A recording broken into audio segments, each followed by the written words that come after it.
Keluarga 3 anggota Polres Waikanan yang gugur saat melakukan penggerebekan arena judi sabung ayam mendatangi kantor Denpom 23 Lampung pada Rabu siang.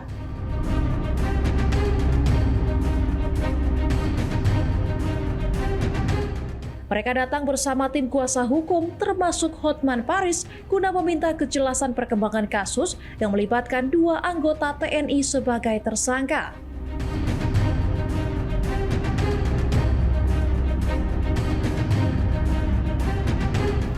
Ketiga korban dalam peristiwa tragis tersebut adalah Kapolsek Negara Batin AKP Anumerta Lusianto, anggota Polsek Negara Batin Aibda Anumerta Petrus Aprianto, dan anggota Polres Waikanan Bribtu Anumerta M. Galip Suryaganta.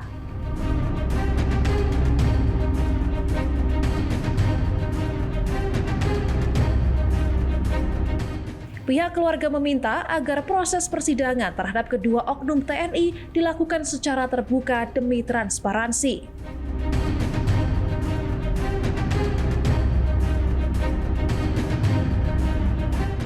Selain itu, mereka juga mendesak agar para tersangka dijatuhi hukuman maksimal, termasuk hukuman mati.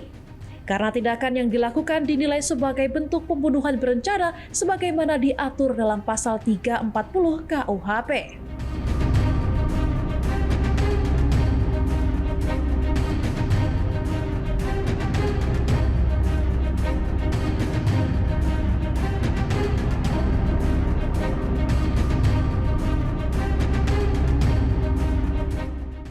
Tim hukum korban juga meminta agar penyidik menambahkan pasal terkait pelanggaran penggunaan kawasan hutan register yang dijadikan arena perjudian, yang seharusnya dilindungi dan tidak digunakan untuk aktivitas ilegal.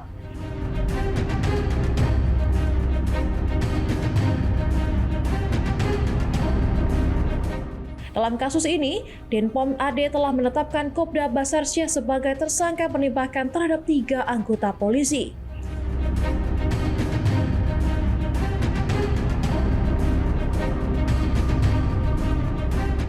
Sementara itu, Pelto Yohanes Lubis dijerat dengan pasal terkait keterlibatannya dalam perjudian sabung ayam.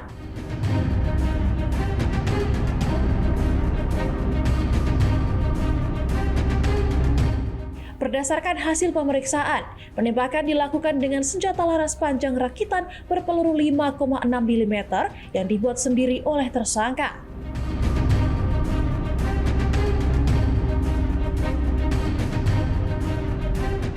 Penembakan terjadi secara spontan saat korban berusaha mengejar tersangka yang hendak melarikan diri di lokasi arena sabung ayam.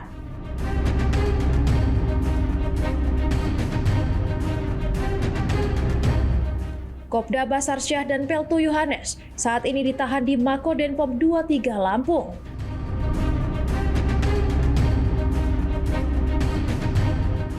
Sementara itu, seorang oknum polisi Aibda Kapri Sucipto juga ditahan di Mapolda Lampung dalam kaitannya dengan kasus ini.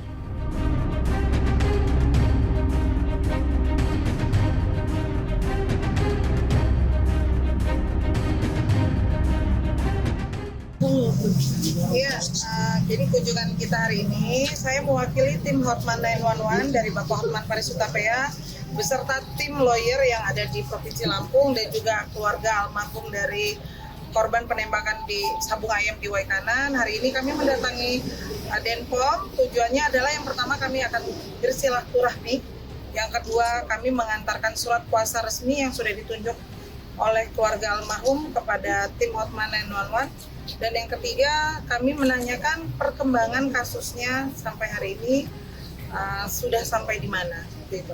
Kalau untuk kuasa hukumnya dari berapa keluarga itu? Dari tiga keluarga. Kalau disampaikan oleh Denpom sendiri apa, Mbak? Hasil koordinasi, Mbak. Perkembangan perkara ya. Iya. Hasilnya pada intinya Denpom secara profesional melakukan pemeriksaan secara detail kepada para oknum tersebut. Dan mereka menegaskan bahwa meyakinkanlah pada mereka bahwa mereka juga tegak lurus dan tidak ada yang ditutup-tutupi, dan saat ini masih mengumpulkan keterangan dari saksi-saksi dan mengumpulkan bukti-bukti yang dianggap masih kurang. Mungkin nanti juga kalau memang ada tambahan-tambahan dari Denpom tetap akan melakukan pemeriksaan kepada oknum-oknum lainnya. gitu. Artinya masih jauh di persidangan akan digelar seperti apa, Mbak? Mereka menyampaikan juga.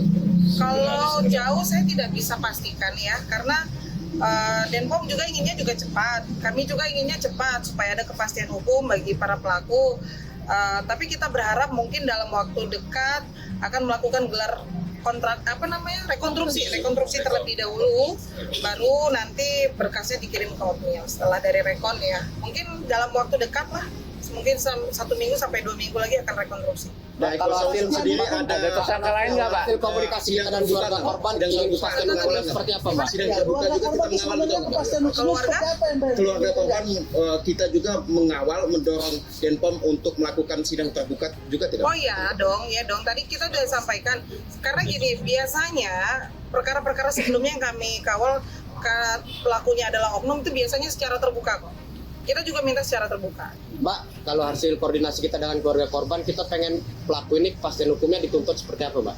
Tentunya di pasal 340 pembunuhan berencana, undang-undang darurat, kemudian ada perjudiannya juga, dan penggunaan lahan tersebut yang seharusnya bukan untuk tempat perjudian. Nah, itu yang tadi kita sampaikan ya kepada Denpom agar pasal-pasal tersebut bisa ditambahkan.